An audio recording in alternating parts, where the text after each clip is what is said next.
second.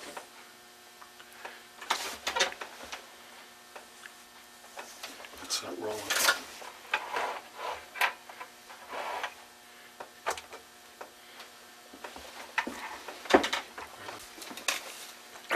Okay, we're rolling. This is an interview, home interview, Glenmont, New York. It is the 22nd of January, 2004, approximately 10:30 a.m. Interviewers are Mike Russert and Wayne Clark. Could you give me your full name, date of birth, and place of birth, please? My name is Felix Marcel, and date of birth is November 8, 1914, And where were you born? in Massachusetts. Okay. What was your educational background prior to entering military service? I had high school and 2 years of college, Okay. engineering. Do you remember where you were and your reaction to the news of Pearl Harbor? Yeah, it was on a Sunday, and we turned on the radio, and there we heard them. What was your reaction to that? No, it was kind of sad. All right, now, you joined the Army, you enlisted. Why did you select the Army? Well, I had a chance to have, the guy said, do you want Navy, Army, or Marine? And I said Army, because I didn't like the ocean. I was afraid to get drowned. Okay. It's a good enough reason. When did you go into service? I went in March of 1943, and I got out in January of 46. All right, where did you do your basic training? And I did my basic in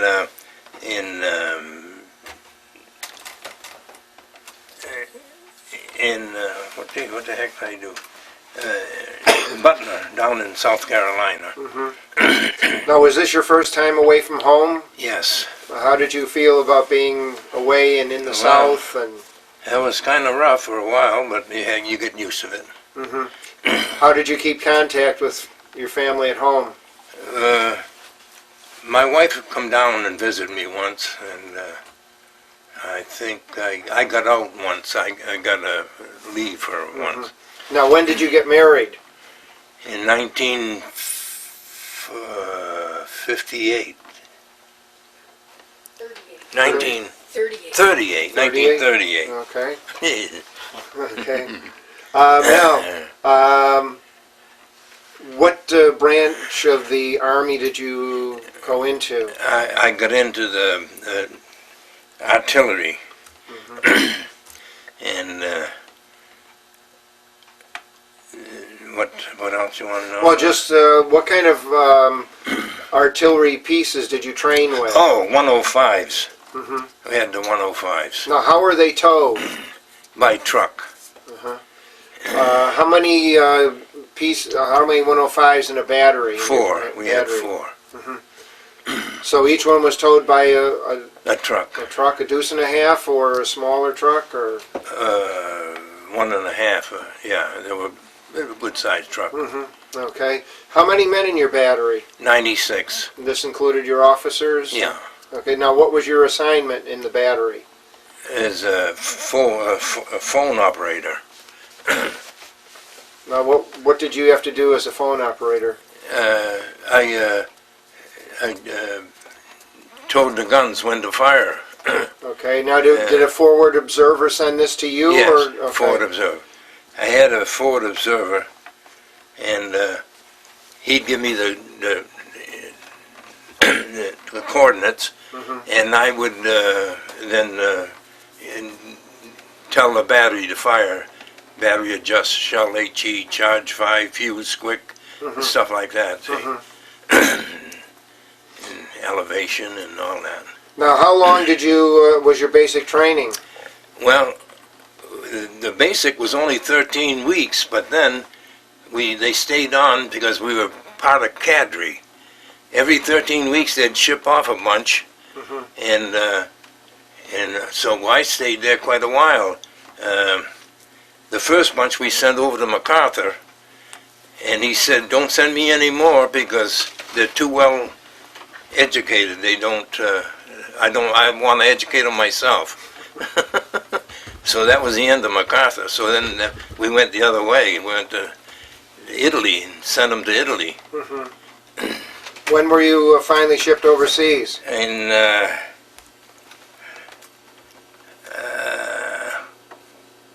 oh, geez, I don't know. that was in November of 44. 44, okay. 44. All right, did you go overseas as a unit? Half of the division went, we went on the SS Lejeune. 7,500 men went on that boat, and 7,500 went on another one. And, Now, were you in a convoy when yes, you went over? we were on the ocean for 11 days. We were on the 20-ship convoy. And Now, what division were you assigned to? 78th. 78th Division, Division. okay. 1st Army and 12th Corps, and we went in with Bradley, General Bradley of the 1st Army. Now, where did you land? We landed in Portsmouth, England, and then we walked up to Bournemouth, about a mile or so. And we were marching on the left side, and of course, their autos go on the left. First thing, somebody got hit in the back by a bus. So we moved over to the right after that. Okay, how long were you in England? 2 weeks.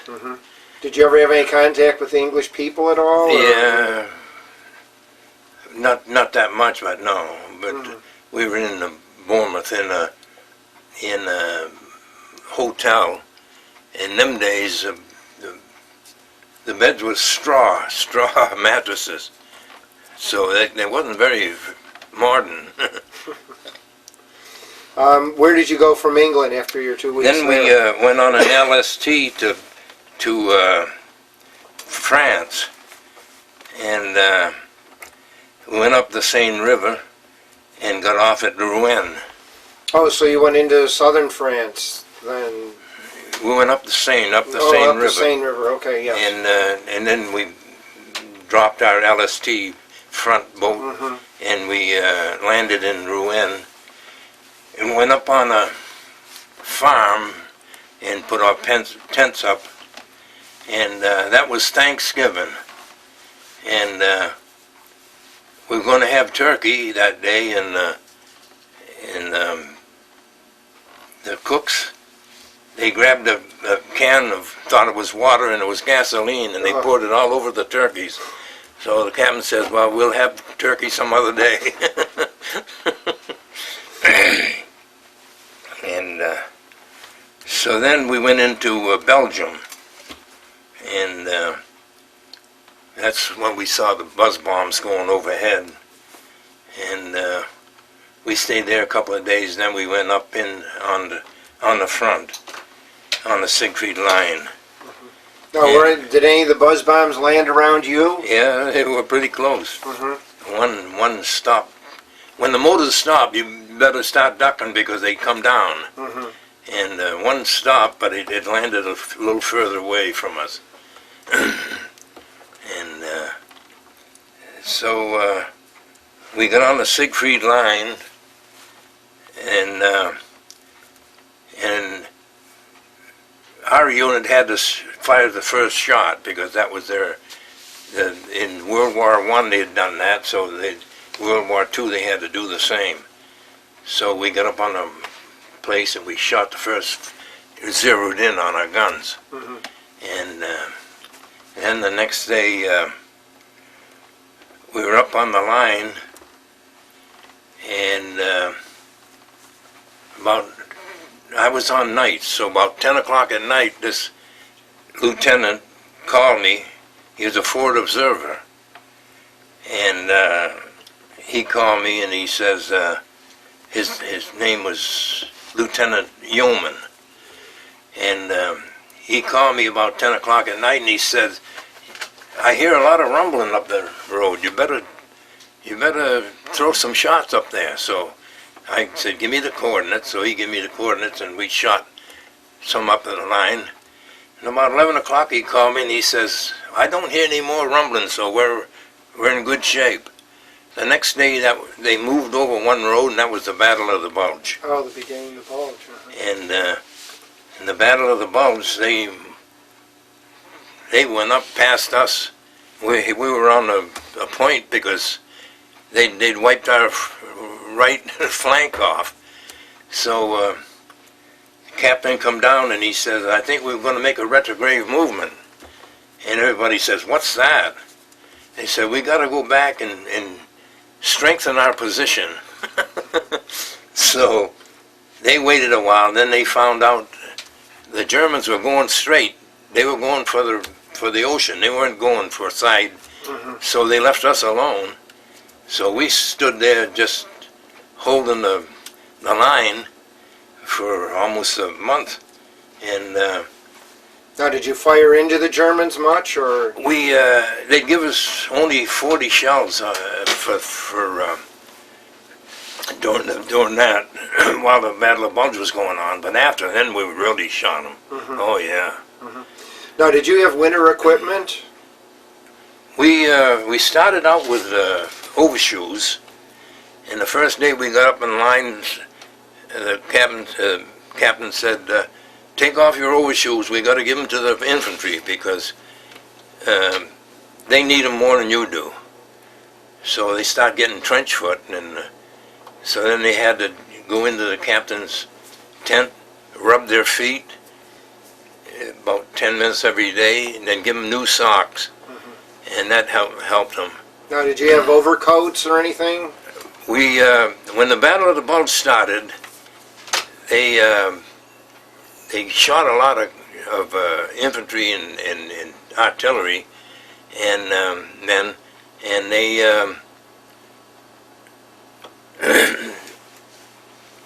they'd take their overcoats and then they'd break through the line. They thought they were GIs. So Ed had come down and said, don't wear any overcoats. Anybody wears an overcoat gets shot. So that did away with overcoats, because any German that stole an overcoat, they'd get shot. So that ended that. So then we broke off and we took 3 towns. We took Lammersdorf, Simmerath, and Royalsburg. And we held them till the end. And then when we started off again, we took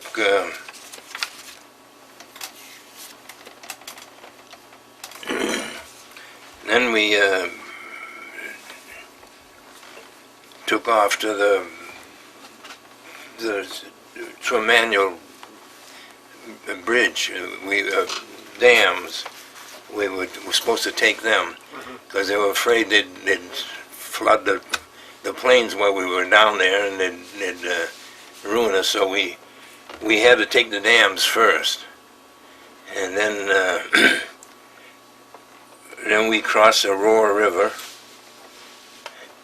Now, did you carry any kind of sidearms or any weapon? We had carbines. All our outfits had carbines. Okay. So we crossed the Rhine at Remagen, and did you cross over the bridge, or what happened? What did you cross there? First, we went to Ankelbach. That was up on the hill from Remagen, and we were shooting across to the next hill to keep the infantry going. So we stayed there about 2 weeks, and after we crossed the Rhine on a pontoon, because the river was had smoke pots for 10 miles. so that they couldn't find out where these pontoon bridges were being built. And they finally built 2 pontoons, and we crossed on a pontoon because we were on the other side, and a lieutenant came down and he was crying, and we said, "What's the matter?" And he says, "I just lost 200 men on the bridge. The bridge caved in.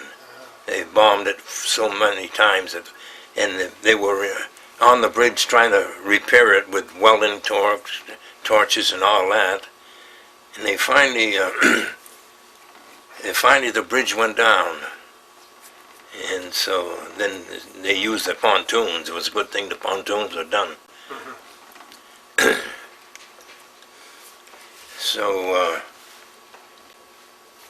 So then we took we went up to the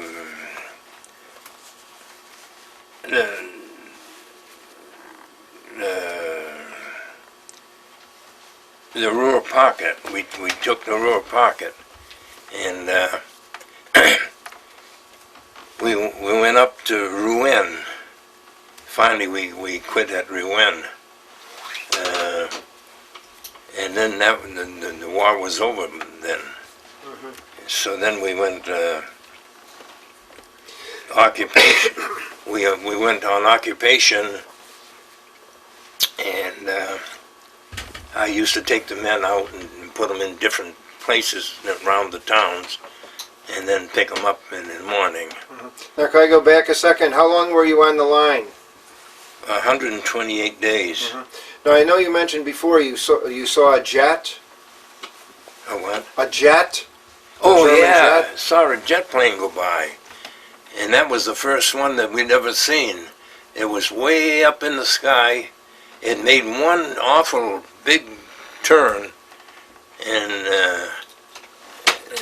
it didn't do anything, though. It just made a big turn and went back because it didn't have much fuel. They were short of fuel in them days, and their plane sounded like a motorboat. They were very putt-putting all the way. And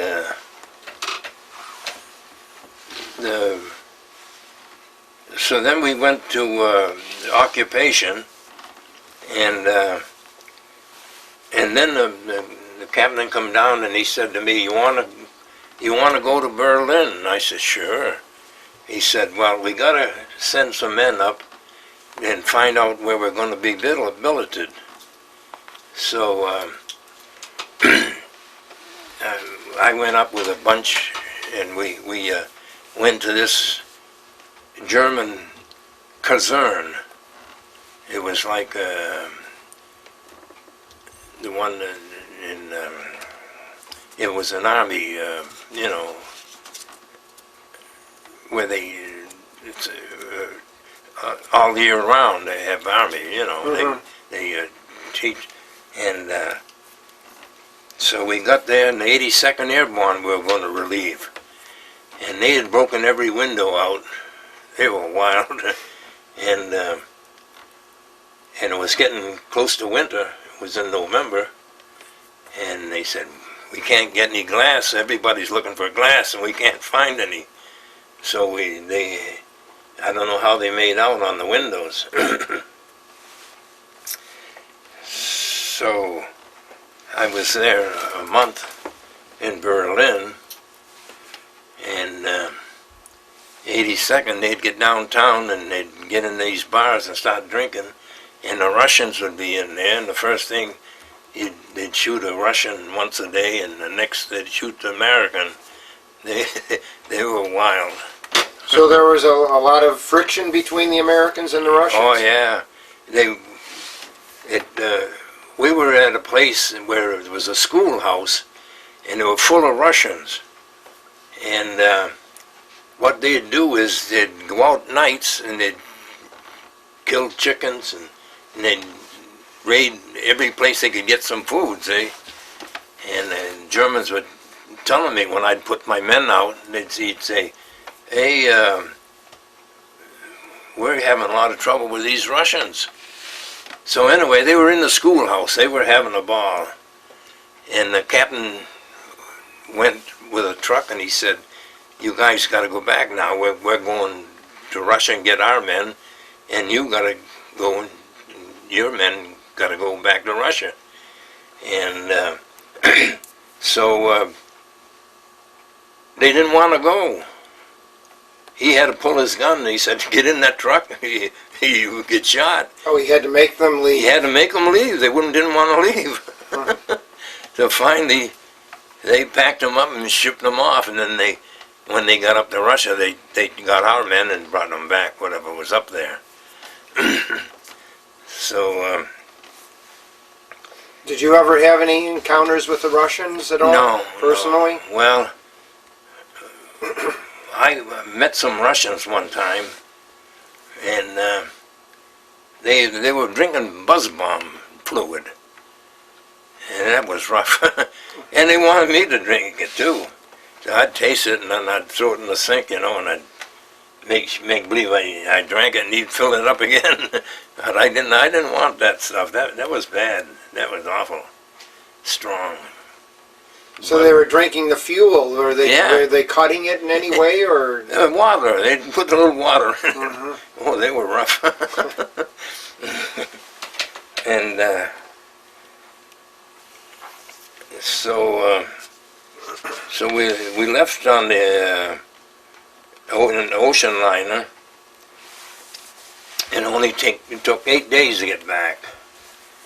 And we got back in January '46, and then we was discharged. Now, were you aware at all of any concentration camps? Concentration camps? We slept in one overnight. We captured one, and we slept overnight in one, and then took off. Now, were there people in it when you No, they liberated? They were already liberated. They liberated, and they chased them out of there, and we went in there and slept one night. Did you ever see any of the POW camps at all? Well, that was one. Well, of them. although that was okay. Yeah. After you were discharged, did you make use of the GI Bill at all? Yes. I bought a house, and I got it for 5%. Did you ever join a veterans organization? Yeah, at all? VFW. I was commander in '48. Are you still active at all in the? No. No. I've been retired for 29 years, so getting old. 89. Good for 89. Did you ever keep in contact with anyone that served with you? I tried to look in the phone, and I couldn't find a one. I did go to a party once, and I saw a few, but not too many, no. You never. Was this a reunion that you went to? Yeah, I went to a reunion. Where once. was that? In Philadelphia. No, not Pennsylvania, but it was the other one. Pittsburgh? Pittsburgh. Yeah. Okay. Did you have any questions? How do you think your time in the military service changed or had an effect on your life? Well, it changed me right away, I'll tell you that. In what ways? I don't know. It just made me stronger, I guess. When was this? Could you hold this? Just hold this up in front of you. When was that photograph taken? I came home when she was born. So that's your daughter and Yeah. your wife? Yeah. Do you remember, that must have been what, around 1943 or early 44? 43, yeah, 44. Maybe the beginning of 44, because she was born in 43 in December. Okay. Now, how did you feel about the death of President Roosevelt? Whereabouts were you at? We were just about almost finished his service, and we heard about it. I was very sad about it, but there was nothing you could do, you know. Now, you must have been in Germany then when the atomic bomb was dropped. Do you Yes. remember a reaction to that? Yeah, yeah. Well, we didn't hear much about it. All we heard was they dropped it, you know. And the war was going to be over soon after that. Okay. Did you get to see any USO shows when you were overseas? When we were in Berlin, we saw one the English put on, the English sector.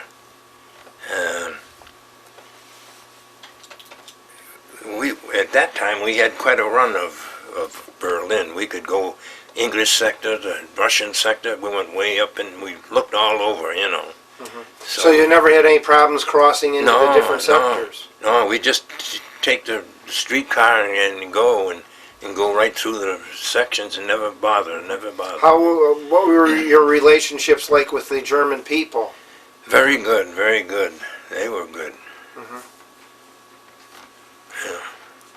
All right. Well, thank you very much for your interview. Yeah, well, if we find those pictures, I'll call you and make an appointment. I'll come up. 'Cause Okay, great. I can Now, I think to we you. decided that after the last interview when we found you had them. And